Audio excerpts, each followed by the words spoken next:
Korupsi merugikan jutaan rakyat, menguras uang negara, dan memperlambat kemajuan bangsa. Tapi kenapa belum ada koruptor yang dihukum mati di Indonesia? Apa yang harus dilakukan agar hukuman mati bagi koruptor bisa benar-benar diterapkan? 1. Revisi Undang-Undang Pemberantasan Korupsi.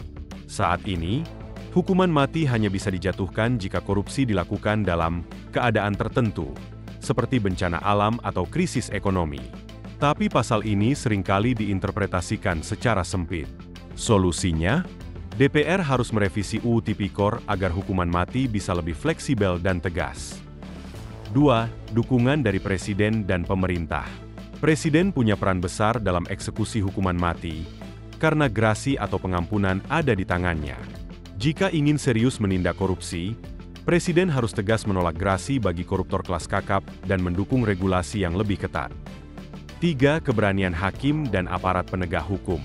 Hukuman mati bisa diberikan, tapi seringkali hakim memilih hukuman lebih ringan, seperti penjara seumur hidup. Aparat hukum harus berani menjatuhkan vonis mati jika korupsi benar-benar merugikan rakyat dalam skala besar. 4. Tekanan publik dan gerakan masyarakat. Jika rakyat bersatu dan terus menuntut keadilan, perubahan bisa terjadi.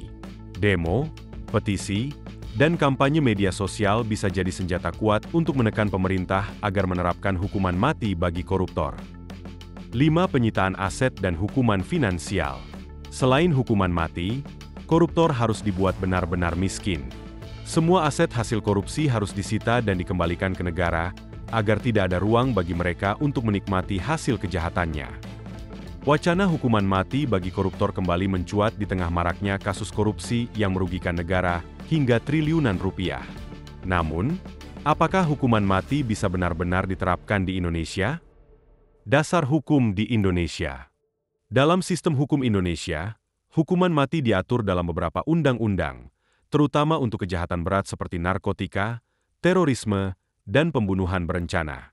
Namun, hukuman mati bagi pelaku korupsi juga pernah disebutkan dalam Undang-Undang Nomor 31 Tahun 1999 tentang Pemberantasan Tindak Pidana Korupsi, tepatnya dalam Pasal 2 Ayat 2, yang menyatakan, dalam hal tindak pidana korupsi sebagaimana dimaksud pada ayat 1, dilakukan dalam keadaan tertentu, pidana mati dapat dijatuhkan. Yang dimaksud dengan keadaan tertentu adalah apabila korupsi dilakukan dalam situasi bencana alam, krisis ekonomi, atau mengancam hajat hidup orang banyak. Jadi, hukuman mati bagi koruptor bisa diterapkan, asal ada keberanian dari pemerintah, aparat hukum, dan dukungan rakyat. Kalau kalian setuju hukuman mati bagi koruptor, tulis pendapat kalian di kolom komentar.